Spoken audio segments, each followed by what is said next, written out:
ヒンターカイフェック事件という言葉を聞いたことがあるだろうか。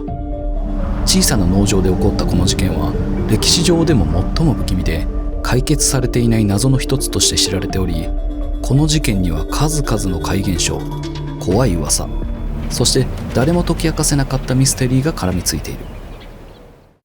舞台となったのは1922年のバイエルン州にある農場、通称ヒンターカイフェック。当時この場所にはグルーバー家が住んでいた。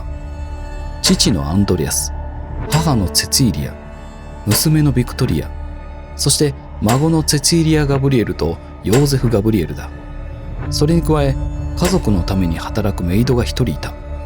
ところがこの平和なはずの家族はある日突然全員が何者かに惨殺されてしまう。その手口があまりにも異常で、しかも解決されないまま現在に至っているのだ。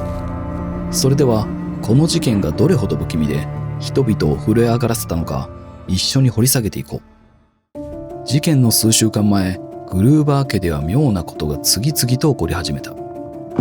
例えば屋根裏から奇妙な足音が聞こえたり、家族が誰も使った覚えのない鍵がなくなったりしたんだ。さらに奇妙なのは、家族の一人アンドリアスが雪の上に奇妙な足音を見つけたという話だ。その足跡は森から農場に向かっているのに戻る足跡がなかったという。誰かが農場に侵入したのか、それとも何かもっと不可解な存在が関わっているのだろうか。アンドリアスは当初この足跡について家族や近隣住民に話したものの、誰かのいたずらだろうと片付けられた。しかし彼は納得できず、自ら農場を見回るようになった。その結果、家畜小屋で妙に片付けられた藁や不自然に動かされた農具を発見したという。ここで一つ考えてみてほしい。もし君がこの家に住んでいたら、こうした異常をどう受け止めるだろうか。単なる偶然だと笑い飛ばすか、それとも本気で恐れるか。事件の直前、グルーバー家は新しいメイドを雇った。実はその理由も気になるところだ。前任のメイドがこの家には幽霊が出ると言って辞めてしまったからだ。前任のメイドによると、彼女は何度も人の気配を感じ、夜中に目を覚ますと遠くで何かが囁くような音を聞いたと言っている。その囁きは特定の言葉には聞こえないが、誰かが低い声で語りかけてくるようだったという。新しいメイドが来たのは事件の4日前だった。君はどう思う？前任のメイドの話を信じるか、それとも偶然だと思うか。1922年3月31日。この日はグルーバー家にとって最後の日となった。犯人は納屋に誘い出し、ピッケルのような凶器を使って命を奪っていった。その後、家の中に残っていたメイドと幼い子供たちも同じ方法で命を奪われたんだ。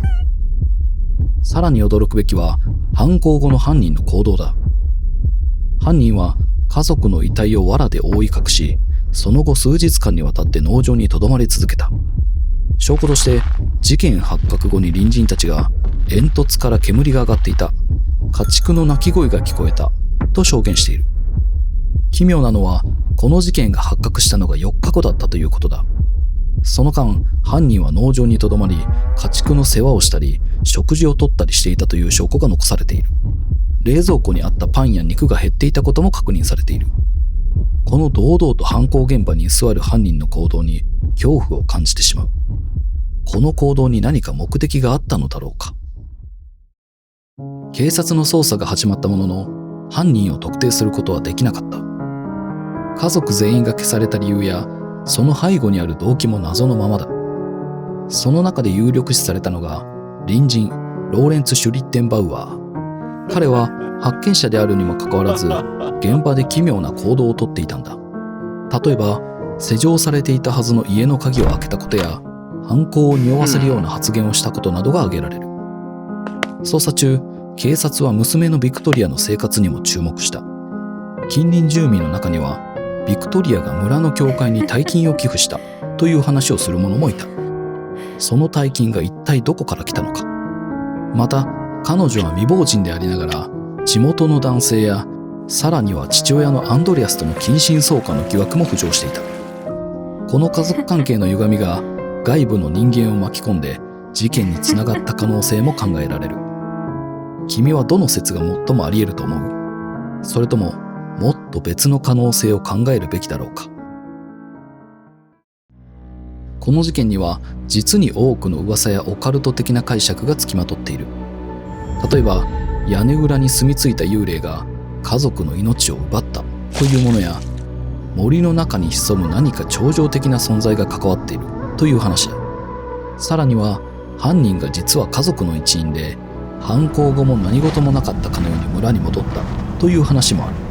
また付近を訪れた人々が奇妙な声を聞いた、寒気を感じたといった体験を語っているのも、この事件の不気味さを増幅させている。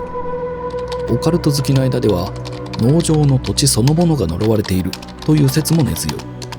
この土地には昔魔女狩りの犠牲者が葬られたという噂もあり、その呪いが家族に降りかかったのではないかと語られている。また農場の建物にまつわる言い伝えもある。例えば家族が住む前、この地で別の一家が不幸な事故に巻き込まれたという話だ。その影響が現在まで続いているのではないかという推測もある。この事件について調べれば調べるほど、人間の恐怖心やそれが引き起こす想像力の広がりを感じる。ヒンターカイフェック事件は単なる犯罪ではなく、人々が持つ未知への恐怖心を象徴していると思う。しかし一方で、事件に巻き込まれた家族やその背景を考えると、ただのミステリーとして片付けてしまうのも違う気がするんだ。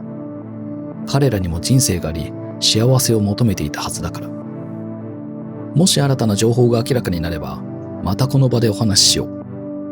次の旅路でまた君に会えるのを楽しみにしている。それではまた。